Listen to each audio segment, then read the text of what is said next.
तो positive changes आए हैं पिछले कई दिनों से। लड़ता नहीं है, बहुत केयर करता है सबकी। बात यह है कि मैंने फैसला कर लिया, मैं आयरा से शादी कर रहा सबसे बड़ी बदलने वाले लोगों की सबसे बड़ी कि खामी वो होती बार बार बदलते हैं। है कि वो बार बार बदलते हैं। आयरा की मॉम आयरा के लिए सुबह सुबह नाश्ता लेकर आती है, लेकिन उसे यूनिवर्सिटी से कॉल आ जाती है कि उसे पेपर देने की इजाज़त मिल गई है।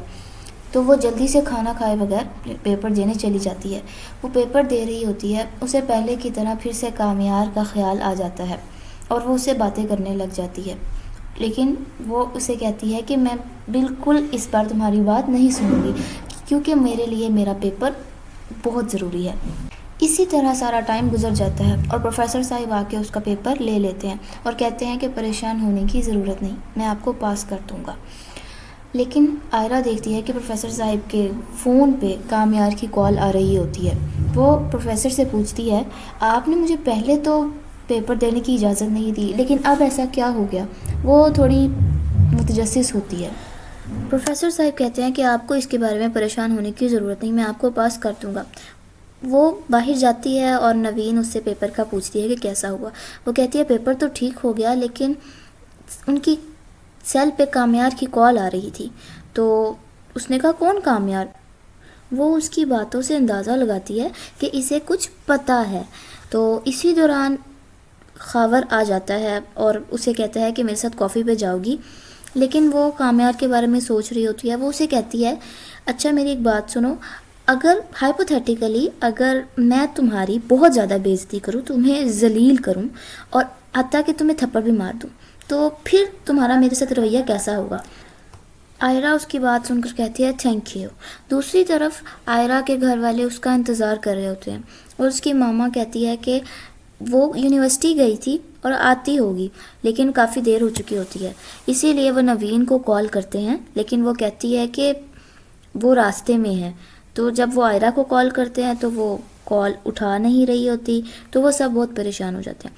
दूसरी तरफ आयरा कामयार से मिलने के लिए जाती है। कामयार को लगता है कि शायद ये मेरा ख्याल है, वो सच में नहीं आई, लेकिन वो सच में आई होती है। आनी से उसे देख रहा होता है और वो कहती है, तुमने मेरे पेपर के साथ क्या किया? लेकिन वो उसे देखता ही रहता है और वो कहता है कि मुझे पता था तुम ज़रूर आओगी। वो असल में उसको ये बताने आती है कि वो भी उसे पसंद करती है, लेकिन अब इस चीज़ का कोई फ़ायदा नहीं, क्योंकि उसके घर वाले उसे बिल्कुल पसंद नहीं करते। ठीक है कि उसने कोशिश की उसकी तरह बनने की, लेकिन उसने काफ़ी बदतमीज़ी की, इस वजह से अब कुछ नहीं हो सकता। इतनी देर में फलक की कॉल आ जाती है आयरा को और वो घर जाने लगती है। कामयार उससे पूछता है, क्या तुम मुझे पसंद करती हो? वो कहती है, हाँ मैं करती हूँ। तो वो कहता है, चलो हम फिर शादी कर लेते हैं। लेकिन आयरा कहती है कि मेरे बाबा नहीं मानेंगे। वो कहता है, मैं मना लूँगा उन्हें, तुम्हारे लिए मैंने हर चीज़ बर्दाश्त की है, ये भी कर लूँगा।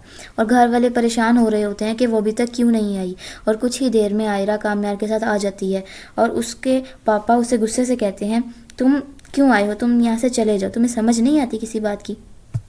वो गुस्से से कह देते हैं कि तुम्हारी शादी खावर से ही होगी। और उसकी मामा उसे कहती है, तुम क्यों कामयार को लेके आ गई? आयरा और कामयार रात को कॉल पे बात करते हैं और आयरा परेशान होती है, लेकिन कामयार कहता है कि मैं सब ठीक कर लूँगा। और वो उसके पापा को मनाने के लिए सुबह फिर उनके घर चला जाता है और उसके पापा कहते हैं कि उनसे कोई बात नहीं करनी। लेकिन कामयार कहता है, अंकल प्लीज़ मुझे 2 मिनट दे दें और मेरी एक दफ़ा बात सुन लें। तो वो उसको फिर अंदर बुला लेता है और वो कामयार चुप करके 5 मिनट बैठा रहता है, उसे समझ ही नहीं आती क्या बोलूं। वो कहता है, अंकल मैं बदल गया हूँ, मुझे एक चांस दें। तो वो सोचने लग जाता है।